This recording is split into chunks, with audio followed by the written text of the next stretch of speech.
Hello, this is Tony Heller from RealClimateScience.com, setting the record straight about climate. In this video, I'm going to discuss one-dimensional thinking by climate alarmists. Laura Tobin is a weather presenter for Good Morning Britain. She is likely seen on television by millions of people. She made this tweet earlier today. The impacts of climate change are becoming more visible. I visited Tyrol, the largest ski resort in Austria, for an international weather summit, where glaciers have been shrinking at an alarming rate and could be nearly gone sooner than you'd think.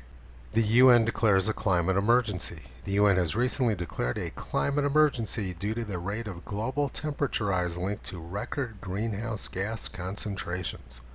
So I responded to her. Most glacial shrinkage in Austria occurred before 1950. This is a natural process which has been going on for most of the last 20,000 years and has nothing to do with climate change. Why spread baseless propaganda, Laura? The image I sent her was from National Geographic in November 1976. The article had 4 pictures of glaciers in Austria: 1903, 1929, 1940, and 1956. You can see that there was a lot of glacial loss between 1903 and 1929, much more by 1940, and by 1956 it was almost all gone. 20,000 years ago, glaciers completely filled up these valleys. The article discussed extensively the medieval warm period and the Little Ice Age, which have since been erased by Michael Mann. And down here in the lower right corner is some very important text. Glacial retreat high in the Austrian Alps marks the abnormal warmth that prevailed in the first half of this century. That's a very important concept which I'm going to be referring to several times in this video. The first half of the 20th century was very warm. The paragraph also said that by 1940, 650-foot thick ice had nearly disappeared. Now let's look at some newspaper articles about what was going on with the weather in the first half of the century.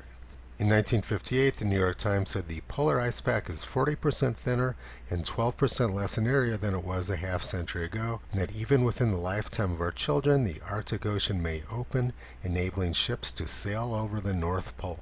In 1955, it was reported that Arctic sea ice had lost half of its area.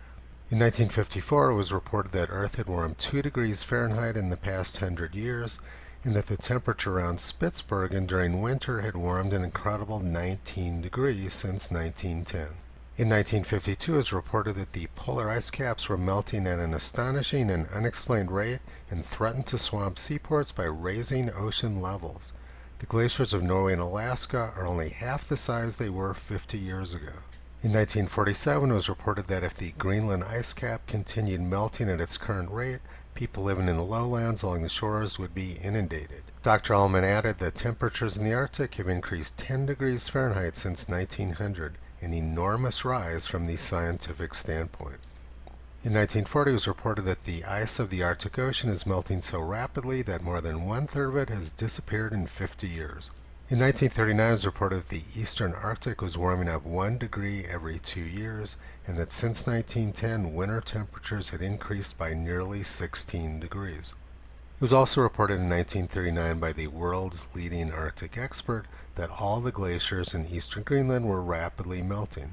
It may without exaggeration be said that the Greenland glaciers, like those in Norway, face the possibility of a catastrophic collapse. 1939 was also the year of one of Australia's worst heat waves. In 1935, the Geologic Survey reported that the glaciers of the United States were melting away faster than ever.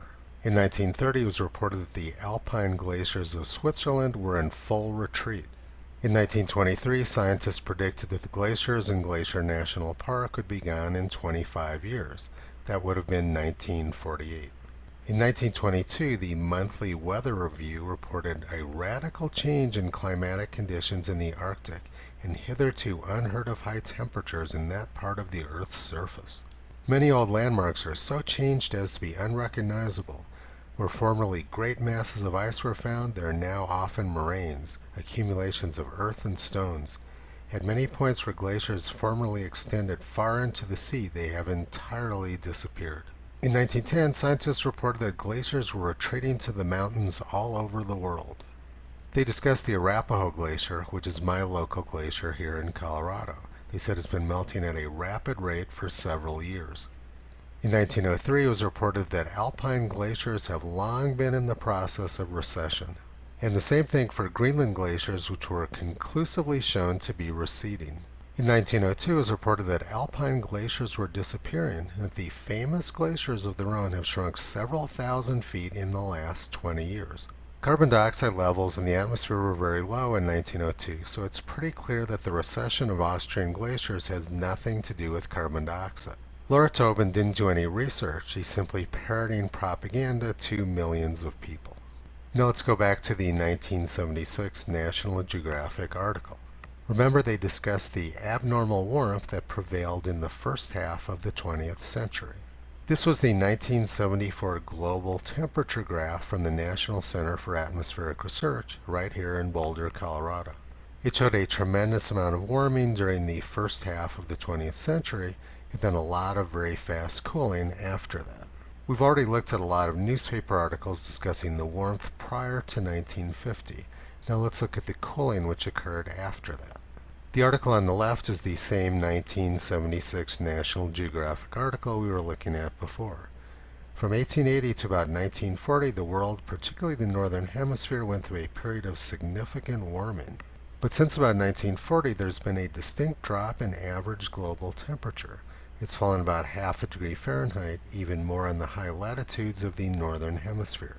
England's annual growing season shrank by 9 or 10 days between 1950 and 1966, Hubert Lamb has noted. In the northern tier of the U.S. Midwest, summer frosts again occasionally damage crops. Sea ice has returned to Iceland's coast after more than 40 years of virtual absence. During the last 20 to 30 years, world temperature has fallen, irregularly at first but more sharply over the last decade. U.S. National Science Board, 1974. Glaciers in Alaska and Scandinavia have slowed the recession. Some in Switzerland have begun advancing again. And here are some newspaper articles from the cooling period. 1961.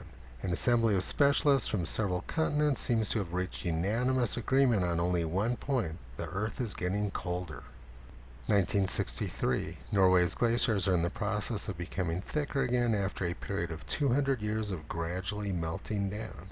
1970. New York Times. U.S. and Soviet press studies of a colder Arctic. The United States and the Soviet Union are mounting large-scale investigations to determine why the Arctic climate is becoming more frigid, why parts of the Arctic sea ice have recently become ominously thicker, and whether the extent of that ice cover contributes to the onset of ice ages. Now let's compare what we've read to the 1974 NCAR graph.